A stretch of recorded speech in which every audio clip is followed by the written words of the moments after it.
tarde porque ayer no pude. Era emergencia infectológica.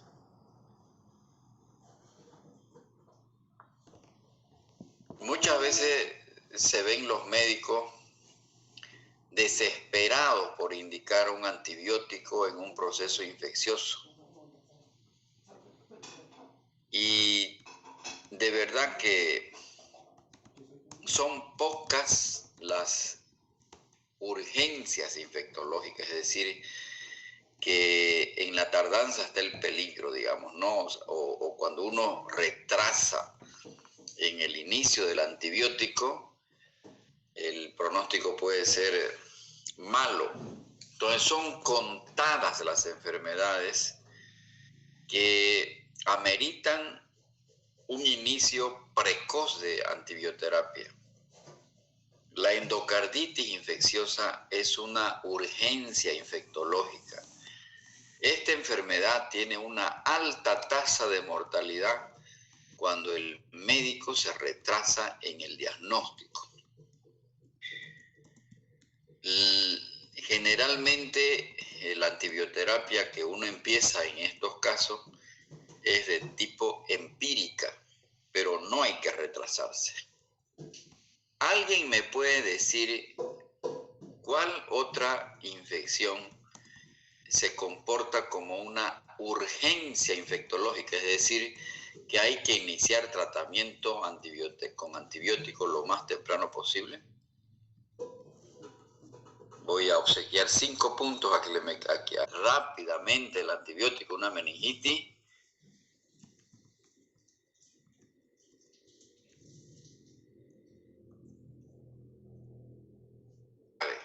Una infección urinaria bacteriana. Estas son enfermedades, es decir, contadas con los dedos de la mano, son pocas las urgencias infectológicas.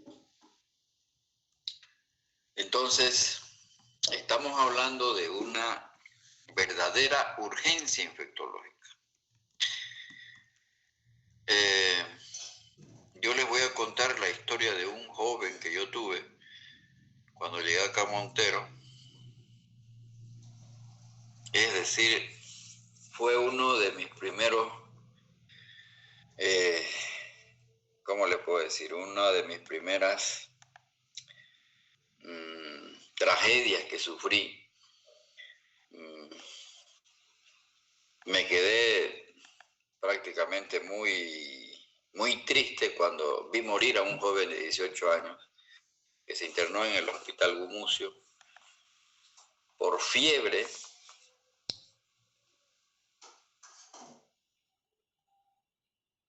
Y lo vi morirse en menos de 2 semanas. No llegábamos al diagnóstico. Tener a mano una ecografía del corazón era un sueño. El paciente era de escasos recursos económicos. Hasta ese momento era un joven totalmente normal. Estaba en la universidad y de un momento a otro empezó con fiebre. Hizo insuficiencia cardíaca aguda y fallece, no me acuerdo bien, a los 10 días, creo. Y nosotros hicimos un diagnóstico tardío. Si nosotros hayamos olfateado el diagnóstico de endocarditis infecciosa y hayamos iniciado una terapéutica antimicrobiana temprana, lo hayamos salvado. La endocarditis infecciosa está dentro del listado de fiebre de origen desconocido, o sea, fiebre prolongada. La fiebre es el signo o síntoma cardinal de la endocarditis infecciosa. Es raro que exista endocarditis infecciosa sin fiebre. Los que están llevando ahora simultáneamente semiología se deben acordar que hemos avanzado ese tema de fiebre de origen desconocido. Entonces, la endocarditis infecciosa está dentro de esas posibilidades de aquel paciente que tiene fiebre de varios días, de más de 2 semanas, más de 3 semanas, y uno no logra identificar de dónde viene la fiebre. Se necesita mucha experiencia clínica para hacer diagnóstico de endocarditis infecciosa. Otra tragedia que yo vi en el Gumucio Reyes, porque he visto muchos enfermos con endocarditis infecciosa, ya después de que fui especialista, vi un enfermo joven de 42 años.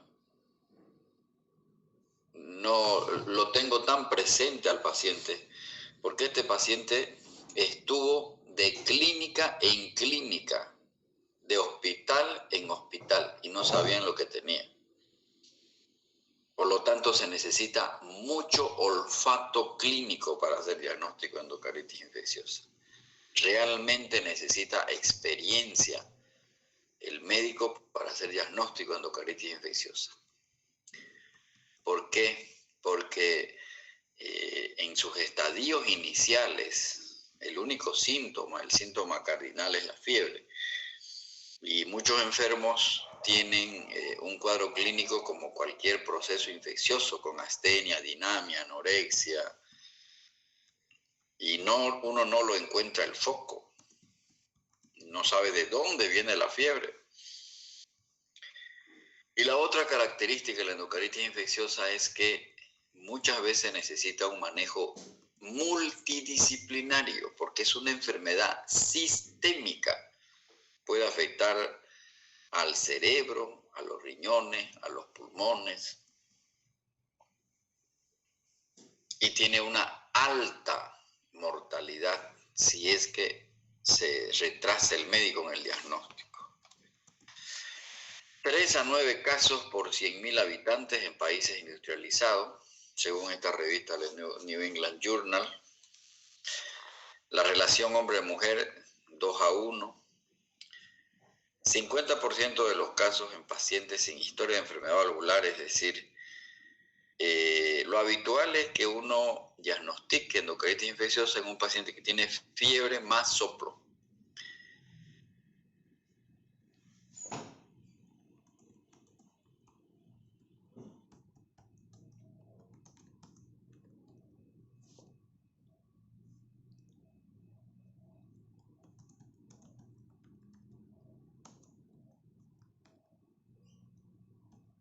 Porque tiene que haber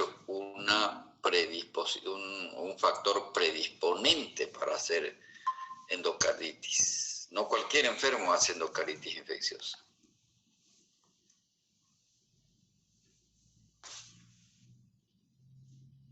¿Cuáles son los factores de riesgo para desarrollar una endocarditis infecciosa? Tiene que haber una historia de que el paciente sufra por ejemplo, una enfermedad valvular. Tiene que haber un compromiso valvular. Es decir, tiene que haber una válvula enferma, un endotelio enfermo. El endotelio sano es difícil que sea asiento de microbios, es el endotelio enfermo. Pacientes que han sido operados del corazón, que son portadoras de una válvula protésica. Paciente que es portador de un dispositivo intracardíaco, el más frecuente es el marcapaso. Niños que tienen historia de una enfermedad cardíaca congénita, cianótica, que no ha sido reparada, por ejemplo, una tetralogía de Fallot. Pacientes que ya tienen historias de endocarditis infecciosa o pacientes que tienen miocardiopatía hipertrófica. Y aquí no están 2 enfermedades que son factores de riesgo. Cuando yo les hablaba de este caso el primer paciente que lo recuerdo, un paciente joven de 18 años, se murió antes de los 14 días, hizo una endocarditis de la válvula aórtica. El otro paciente que lo recuerdo bien, que es el de 42 años que le estaba comentando, ese es un paciente que se complicó con una embolia cerebral y que se murió también. O sea, he tenido tan mala experiencia con los pacientes con endocarditis infecciosa que prácticamente cuando veo un paciente con endocarditis infecciosa me pongo nervioso, me estresa realmente porque esta es una enfermedad grave, peor cuando uno la diagnostica en forma tardía. Y tengo, de los pacientes que he visto con endocarditis infecciosa, tengo un paciente que sobrevive.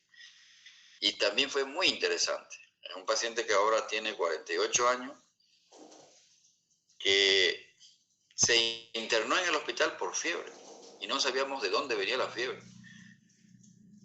Pasó una semana, pasó 10 días. A los 14 días se nos iluminó la mente y dijimos, debe ser una endocarditis infecciosa. Porque son pacientes que uno los empieza a estudiar por fiebre de origen desconocido, fiebre de origen prolongada, la FOT que se llama, ¿verdad? Este hombre, fíjense cómo son las enfermedades.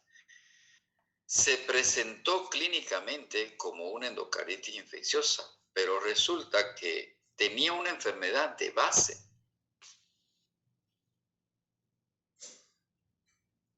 A ver, ya han visto ustedes cardiopatías congénitas. Hay una enfermedad congénita del corazón que puede complicarse con endocarditis infecciosa. ¿Cómo se llama?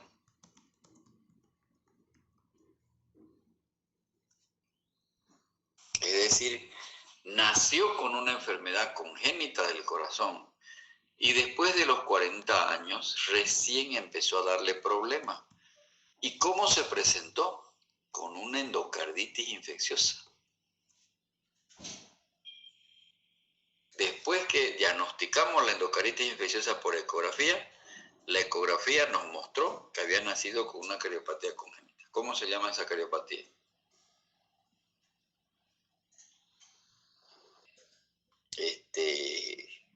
Bueno, o sea, la mayoría de los niños tienen que operarse a temprana edad.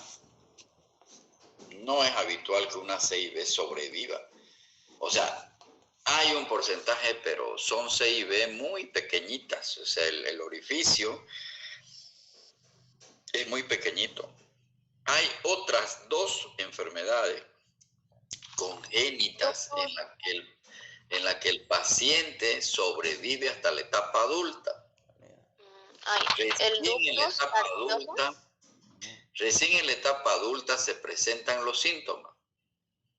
La CIB pues se presenta en temprana edad. Ya la madre dice, doctor, mi niño nació con soplo. A los 5 años, a los 6 años, a los 7 años. Y tiene que operarse porque si el hueco es grande, o sea, hay que operarlo.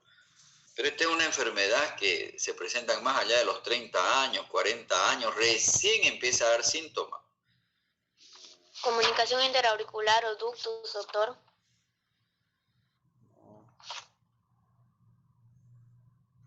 Ductus arterioso, pero no sé si se presentará en adulto. Tetralogía de Fallot. ¿Cómo se llama? ¿Cuáles son esas dos enfermedades? Me preocupa que no esté en adulto es la comunicación interauricular. Los síntomas se presentan en adulto. No, ¿la comunicación qué? No. Comunicación interauricular. ¿Y en qué sexo es más frecuente eso? ¿En el hombre o la mujer? Es en la mujer.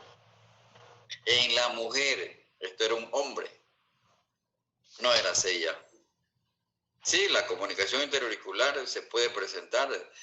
Es habitual que la mujer a los 18 años, 19 años, los 20 años se embarace y ahí recién sepa que tenía una cardiopatía congénita, que tenía una CIA, porque empieza a faltarle el aire y más cosas. No era CIA. ¿Qué otra cardiopatía congénita recién empieza a manifestarse clínicamente más allá de los 30, 35, 40 años? No están leyendo y eso preocupa.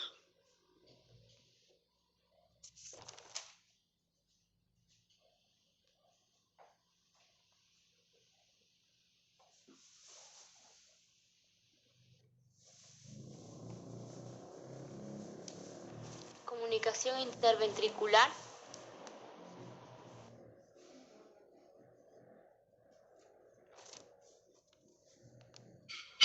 A ver, razonen. ¡Qué barbaridad! ¡Qué barbaridad! Decepcionan, che.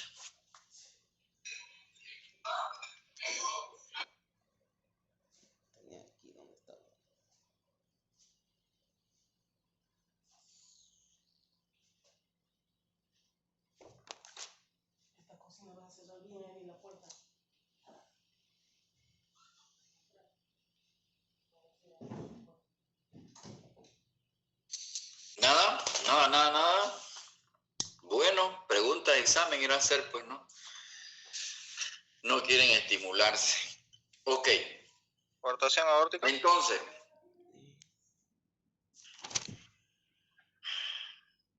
fíjense que para desarrollar una endocarditis infecciosa tienen que haber factores predisponentes. Adquiridos. Por ejemplo, la enfermedad reumática, es decir, la valvulopatía reumática. Tiene que haber historia de un problema valvular, porque tiene que estar la válvula enferma. La endocarditis significa un compromiso del endocardio. Como las válvulas forman parte del endocardio, por lo tanto, para que los microbios colonicen el endocardio, tiene que haber una válvula enferma. Entonces, enfermedad reumática, es decir, la valvulopatía reumática. Aquí está, pues, jóvenes. Esta es el prolapso de la válvula mitral. Esta es una cardiopatía congénita. Lo que este paciente tenía cuando se internó por fiebre prolongada, tardamos en hacer el diagnóstico, le empezamos tratamiento antibiótico. Hemos tenido suerte que no se murió el paciente, que no destruyó su válvula. Logramos controlar el proceso infeccioso, de suerte que el microbio no era muy virulento, y cuando se le hizo la ecografía cardíaca, el ecocardiografista, el cardiólogo cardiografista, detectó que el paciente tenía un prolapso de la válvula mitral con insuficiencia mitral, es decir, estaba incompetente la válvula mitral. Entonces es un factor de riesgo. Superó el proceso infeccioso, ese paciente hizo insuficiencia de la válvula mitral por el prolapso y se le cambió válvula. Actualmente el paciente está vivo y coleando. Hace unos 8 años que yo lo controlo periódicamente. Se le puso una prótesis valvular, una válvula mecánica, y se anticoagula mensualmente. Entonces, estos son los factores adquiridos y los factores congénitos: ductus, comunicación interventricular, aorta bicúspide, coartación de la... Es decir, para desarrollar una endocarditis infecciosa tiene que haber un terreno enfermo. Este terreno enfermo está compuesto por o bien cardiopatías congénitas de nacimiento, son enfermedades de los niños, ductus, CIB, coartación de la aorta, no son enfermedades de los niños. Y estos son enfermedades más de los adultos y son de tipo adquirido, bueno, con excepción del prolapso valvular mitral, que es congénito. Entonces, tiene que haber un factor predisponente. Lo más frecuente es que la alteración valvular sea del corazón izquierdo. Lo más frecuente es que sea la válvula aórtica la que más sufra, y lo que tenía este joven que les digo de 18 años, hizo una insuficiencia de la válvula aórtica, la destruyó la válvula y hizo una insuficiencia aórtica aguda y por eso el paciente fallece. Es frecuente, o sea, mejor dicho, es raro ver endocarditis infecciosa en el paciente que tiene estenosis mitral. No es frecuente. Lo más frecuente es que sea en la insuficiencia mitral. Porque ese chorro de regurgitación que se presenta en cada ciclo cardíaco en la insuficiencia mitral es el que va dañando paulatinamente el endotelio. Ese chorro de regurgitación. Durante la sístole sale la sangre, sale por la arteria aorta, pero hay un chorro que regurgita la aurícula izquierda. Y ese chorro de regurgitación, ese jet que dicen los gringos, ese chorro de sangre, ese volumen de sangre, es el que altera el endotelio, la válvula en sí. Coartación de aorta, CIB, PCA, válvulas protésicas, entonces son los factores de riesgo predisponentes. O sea, el paciente para hacer endocarditis infecciosa tiene que tener un factor de riesgo. Y ese factor de riesgo es el que usted debe diagnosticar. Entonces,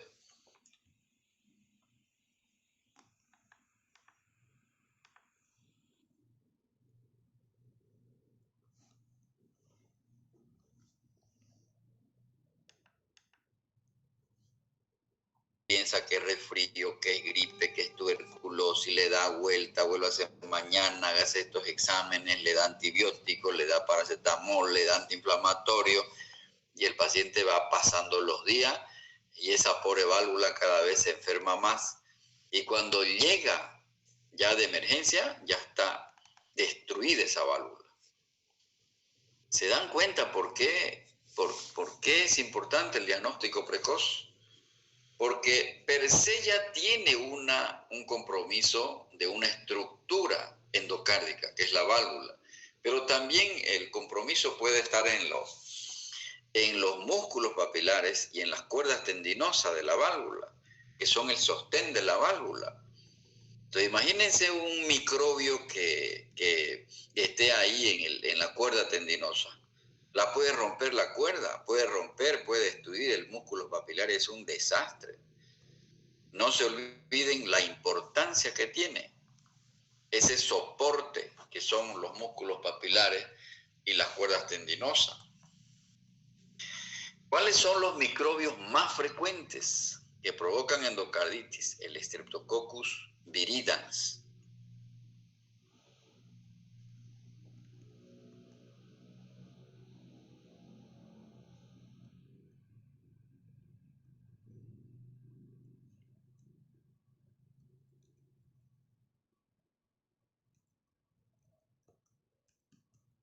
Ustedes, Streptococcus aureus y el epidermidis, un 25%. Importantísimo es identificar el microbio, por eso es que en el diagnóstico hay que hacer hemocultivo, hay que cultivar la sangre del enfermo, hemocultivo se llama eso, para detectar qué microbio es el que está causando la endocarditis, para de acuerdo a eso empezar una terapia agresiva. Aquí se dan antibióticos fuertes y se da por mucho tiempo. Pero resulta que hay unos microbios raros que se llaman el grupo ASEC. Este es un acrónimo porque cada letra identifica al microbio. La H al Haemophilus, la A a los actinobacillus, la C al Cardiobacterium, la E Eikenella y la K Guiñella. Entonces, hay estos microbios que son muy raros, pero los que ustedes tienen que ir a leer son los clásicos. El Streptococcus viridans, el Enterococcus y el Staphylococcus aureus. Esta clasificación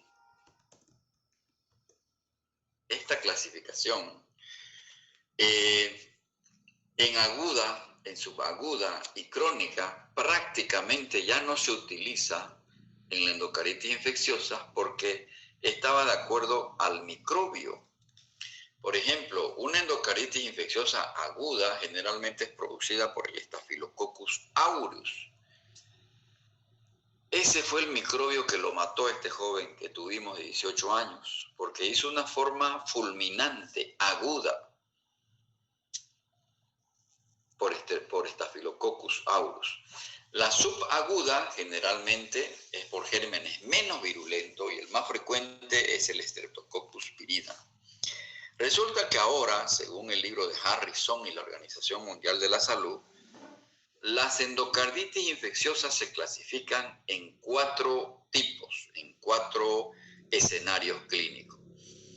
Endocarditis de válvula nativa, endocarditis infecciosa de válvula protésica, endocarditis infecciosa en pacientes que son adictos a drogas endovenosas y endocarditis infecciosa en aquellos pacientes que tienen un dispositivo intracardíaco. Pacientes que tienen, por ejemplo, un marcapasos cardíaco, que es lo más frecuente, o pacientes que tienen un cardiodesfibrilador implantable. Entonces, ¿cómo vamos a definir esto? ¿Cómo vamos a diferenciar? Por la historia clínica. Si yo sospecho que es una endocarditis de válvula nativa, quiere decir que el enfermo tiene una valvulopatía, sea reumática o sea degenerativa. Lo cierto es que esa endocarditis está afectando a una válvula nativa, pero si resulta que el paciente me viene con fiebre, hace un año que le pusieron, que le cambiaron la válvula, entonces es una sospecha, una endocarditis de válvula protésica, que es grave, ¿ah?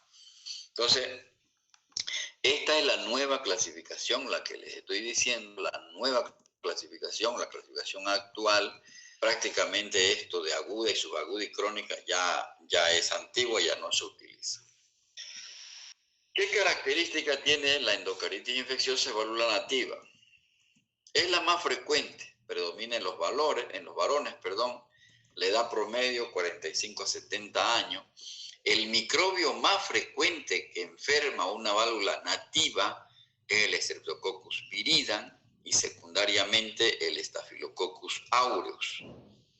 Un factor predisponente principal en países desarrollados es el prolapso de la válvula mitral, siempre y cuando se acompañe de insuficiencia mitral.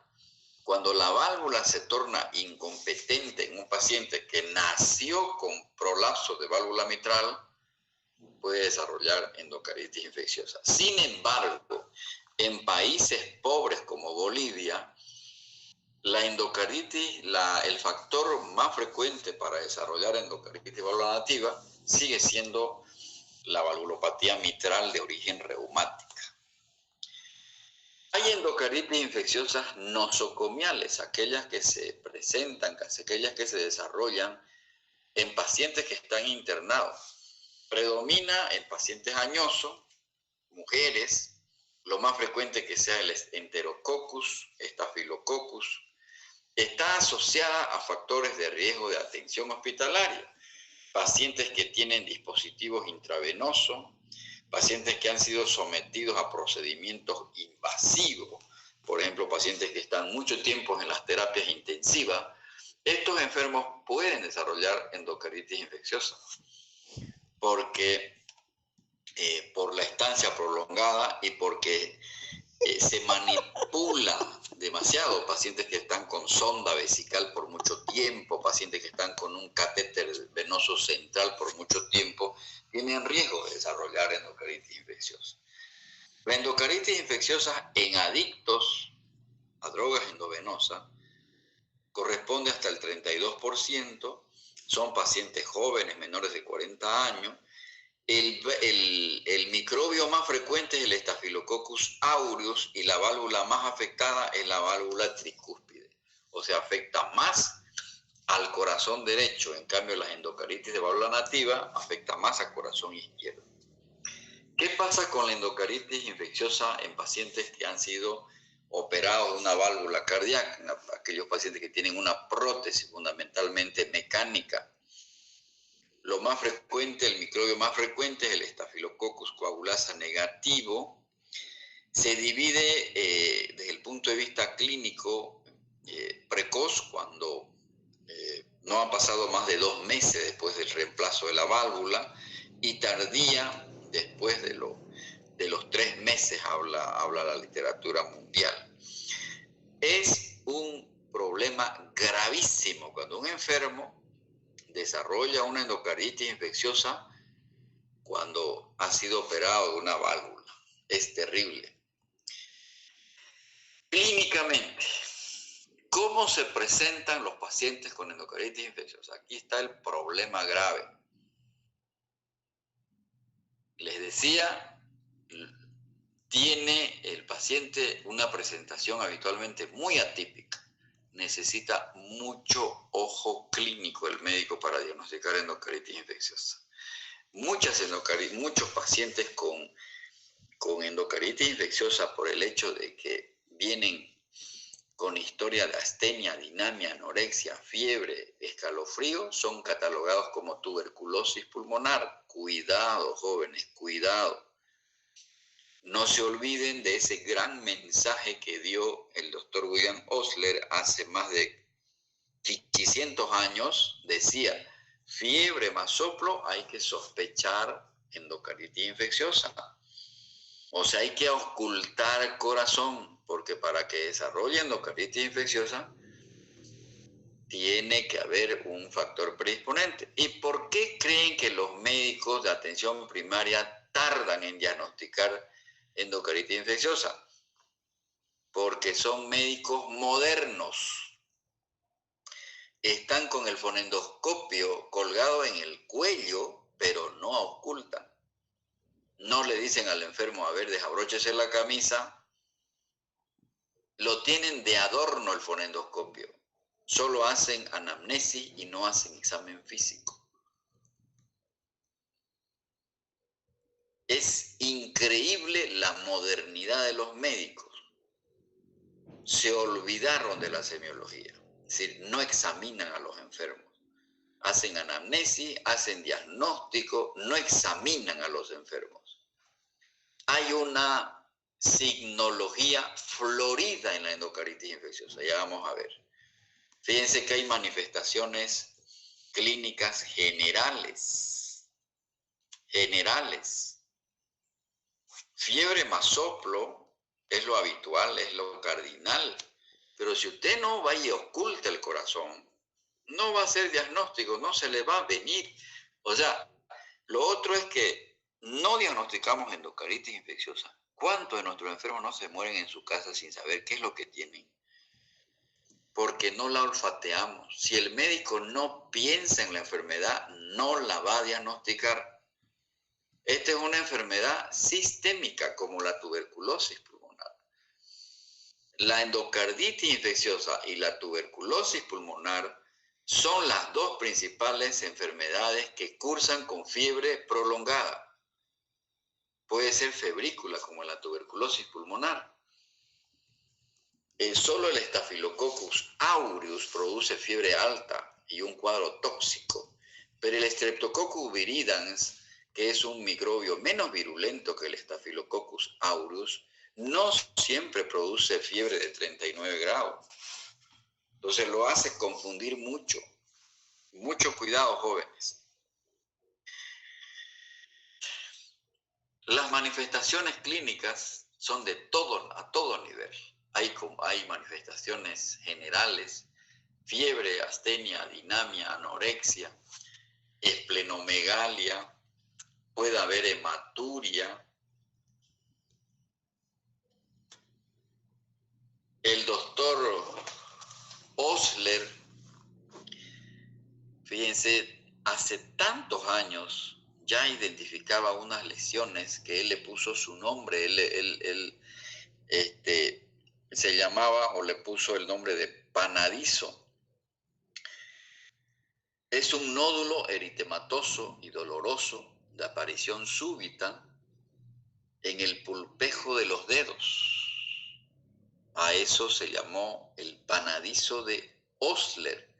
Es una manifestación clásica de la endocarditis que se observa en las formas de evolución subaguda y crónica, no tanto en la forma aguda por Staphylococcus aureus, más es en la forma producida por el Streptococcus viridans. Las manchas de Haneway son lesiones maculopapulares eritematosas que aparecen en las palmas de las manos y en las plantas de los pies y suelen ser producidas por el Streptococcus aureus. Las hemorragias en astilla, que ahorita les voy a mostrar una imagen, también son manifestaciones dermatológicas de la endocardititis infecciosa. Las manchas de Roth son lesiones con un núcleo ovalado, pálido, rodeado de un halo eritematoso que se ve cuando se le hace una oftalmoscopía, un examen de fondo de ojo a los enfermos. Pueden haber hemorragias conjuntivales.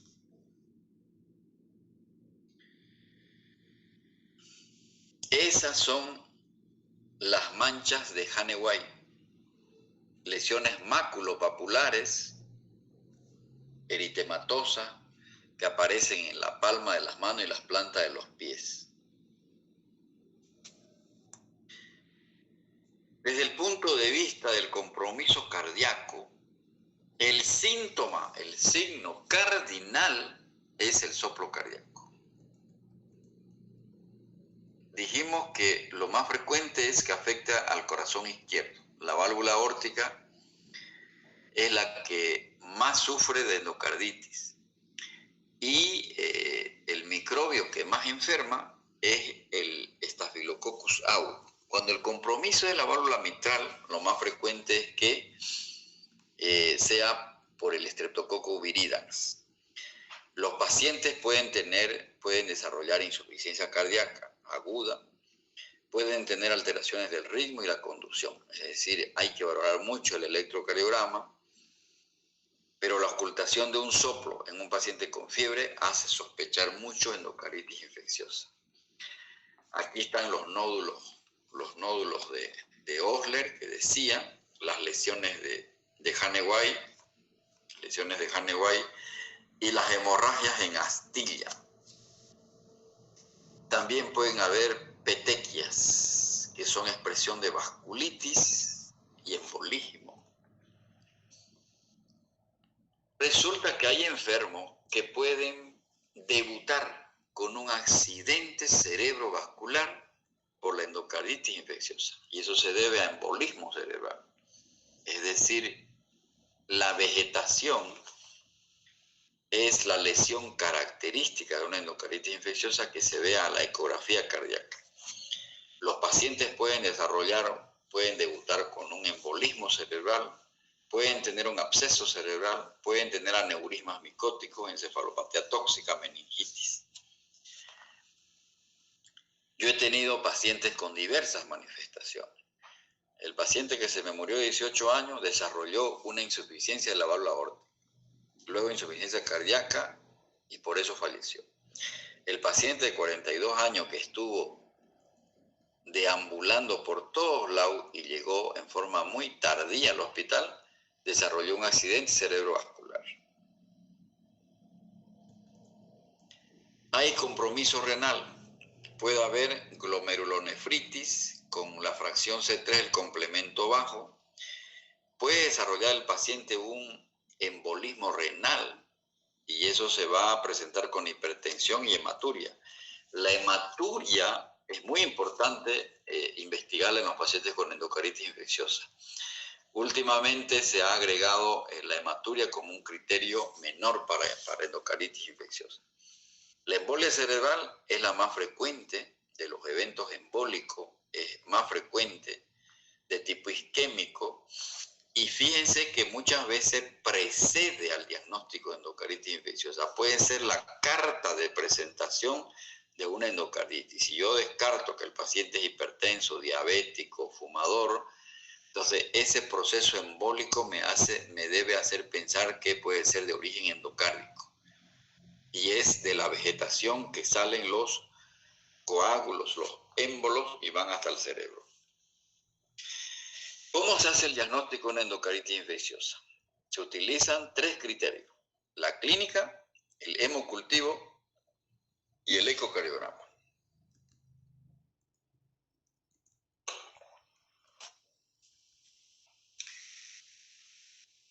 La clínica es todo lo que hemos hablado. Hay que investigar síntomas cardiológicos.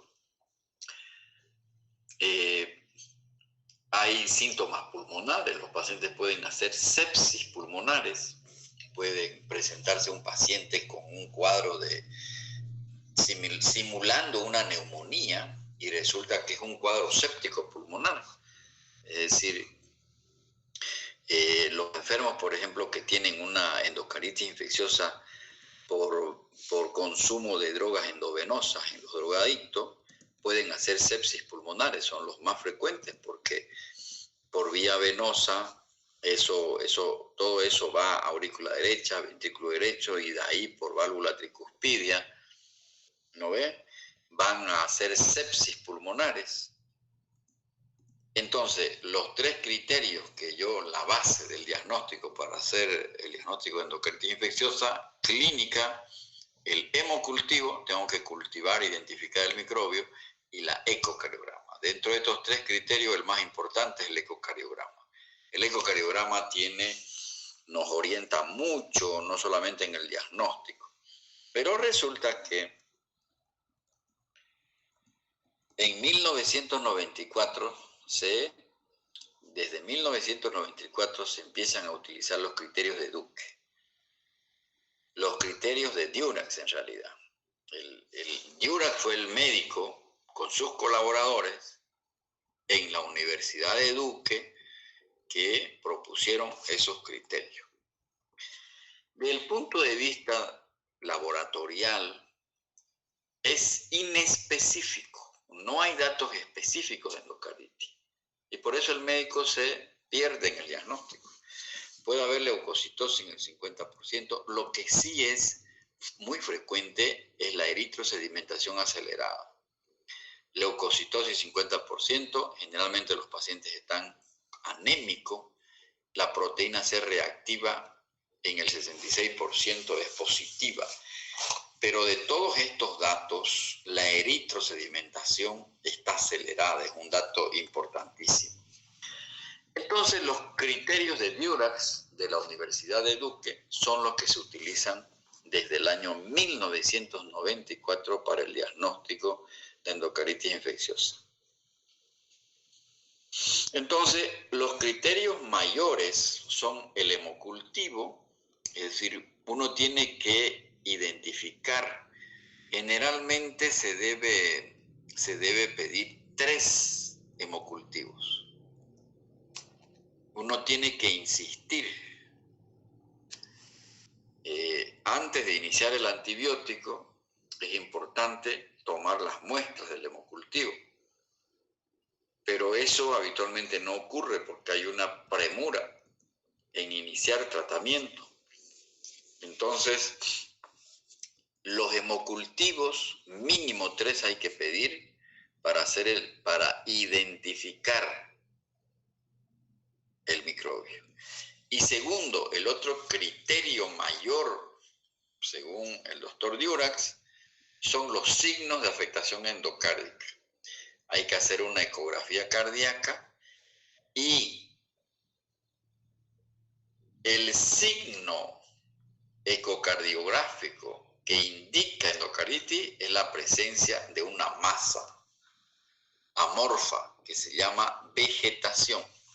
La vegetación está compuesta por microbio, por fibrina, por glóbulos rojos, por glóbulos blancos, y esta vegetación puede estar en la válvula en sí, pero también puede estar en las cuerdas tendinosas, adosada a los músculos papilares, y la vegetación es lo que delata la endocaritis infecciosa. Por eso, los 2 criterios mayores son el hemocultivo positivo y la presencia de la vegetación. Ahora, cuando uno está frente a un enfermo que tiene una insuficiencia mitral, por ejemplo, que sabe que tiene insuficiencia mitral, el paciente le diagnosticaron una insuficiencia mitral, no lo han operado de la válvula.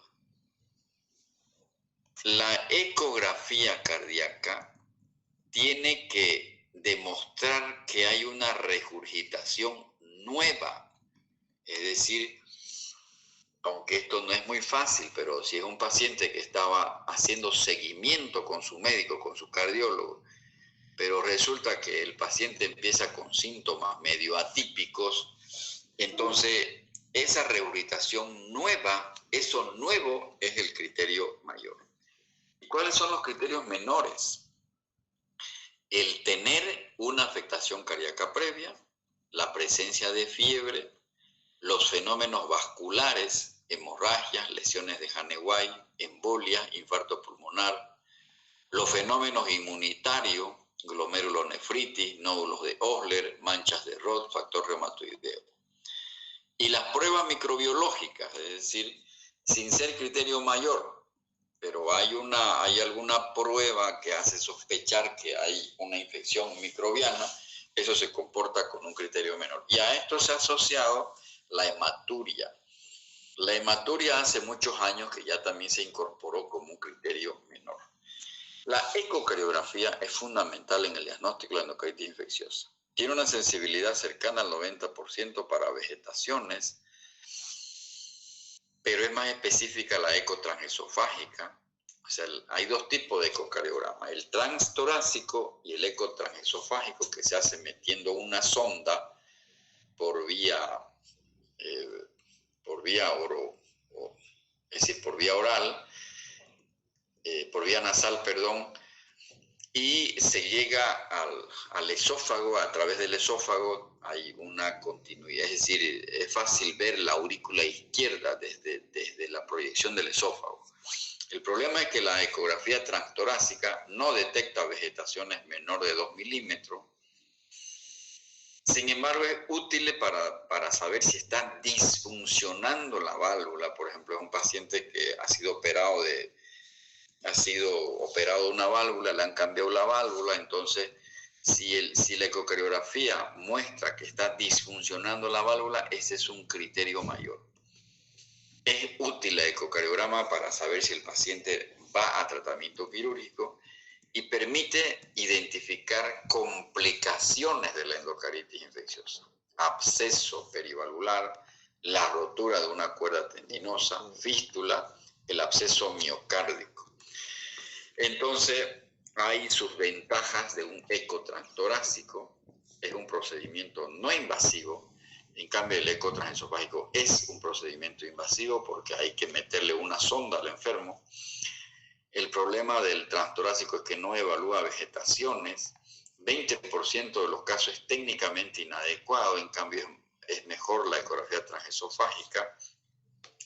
Para endocarditis de válvula protésica es mejor la ecografía transesofágica. ¿Cuáles son las complicaciones de una endocarditis infecciosa? La incompetencia valvular.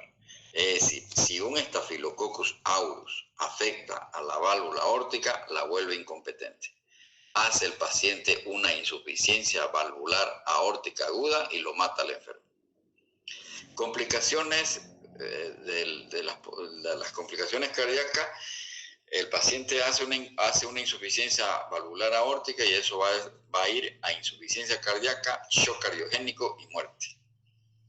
Dentro de las complicaciones extracardíacas, el embolismo sistémico, o sea, la embolia cerebral, puede hacer el paciente una glomerulonefritis mediada por inmunocomplejo o con otras complicaciones neurológicas. O sea, los pacientes con endocarditis infecciosa se mueren por complicaciones inherentes a la cardiopatía, y esto va a depender del microbio. El Staphylococcus aureus es sumamente agresivo. Dentro del tratamiento de la endocarditis, según el agente etiológico, lo que se estila es que uno inicie una terapia antimicrobiana empírica. Lo más habitual para Streptococcus virida, por ejemplo, Es decir, ¿por qué pienso en Streptococcus viridum? Porque es más frecuente, es el microbio más frecuente cuando el curso clínico es de tipo subagudo o crónico, porque no es un microbio muy virulento. Entonces, afecta más a la válvula nativa. Pero si ha afectado a la válvula aórtica, lo más frecuente es que sea un Staphylococcus aureus, ¿no era? Si es un paciente que tenía historia de un reemplazo de válvula, un operado de válvula, lo más frecuente es que sea un estafilo. Entonces, ahí no es el Streptococcus viridum. Entonces, lo que a mí me orienta a indicar, a decidir, a definir qué antibiótico le voy a dar, es el cuadro clínico. O sea, son los antecedentes. Las dosis de penicilina deben ser altas. Si estamos hablando de penicilina sódica, hasta 20 millones al día se debe dar. Ustedes saben que la penicilina sódica viene de 1 millón, de 2 millones, 5 millones y de 30 millones. Entonces yo debo dar una dosis total de 20 millones al día. Puedo hacerlo en infusión o puedo hacerlo por repartidos en 4 tomas o 6 tomas. Puedo dar, por ejemplo, 5 millones cada 4 horas. 5 por 6, 30, me va a salir 30 millones. O sea, la dosis entre 20 a 30 millones al día. La gentamicina se da de 3 a 5 miligramos por kilogramo de peso, distribuidos cada 8 horas. Entonces, para válvula nativa, yo puedo dar también, es decir, si yo no utilizo el esquema de penicilina sódica con gentamicina, puedo utilizar directamente vancomicina, porque la vancomicina también me cubre al Staphylococcus aureus. Y yo debo dar 15 a 20 miligramos por kilo peso endovenoso cada 8 horas. Cuando la endocarditis es de válvula protésica, debo dar vancomicina con gentamicina. Entonces, el tratamiento antimicrobiano es de 4 a 6 semanas. O sea, un paciente con endocarditis infecciosa tiene que quedarse entre 1 mes a 2 meses internado. Es tremendamente complicado tratar un paciente con endocarditis infecciosa. Obviamente va a depender del germen, la susceptibilidad, la evolución favorable, las complicaciones. Entonces, eso era lo que quería decirles esta noche. Y para terminar, encontré este caso, simplemente no es un caso nuestro, simplemente para que se ubiquen en el contexto. 55 años, con antecedentes de insuficiencia mitral, que presentó un episodio de disartria y debilidad en su miembro superior derecho, que revirtió en 3 minutos. ¿Qué es esto? Hasta aquí, ¿qué es esto? ¿Qué es eso?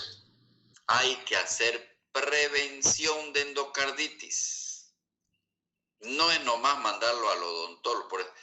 Viene el paciente y dice, doctor, ¿será que me puedo extraer una muela?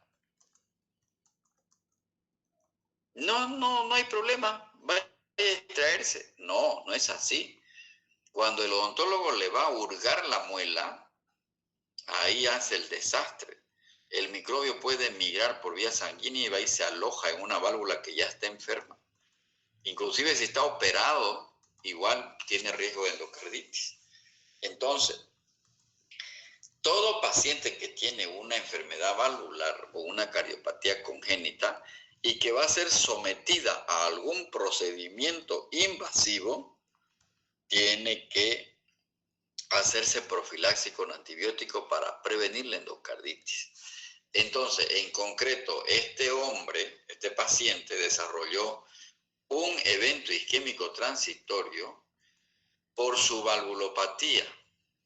Es decir, es un paciente que tiene endocarditis infecciosa y estuvo debutando con un evento cerebrovascular isquémico. ¿Y por dónde fue la puerta de entrada? A través de una extracción dental. Y así se ve la vegetación en una ecografía. Se ve una masa amorfa, esta es la aurícula izquierda, aquí se ve el ventrículo izquierdo, aquí se ve una masa amorfa que se mueve. Entonces, este es el signo, este es el signo, el criterio mayor que delata la presencia de la endocarditis infecciosa.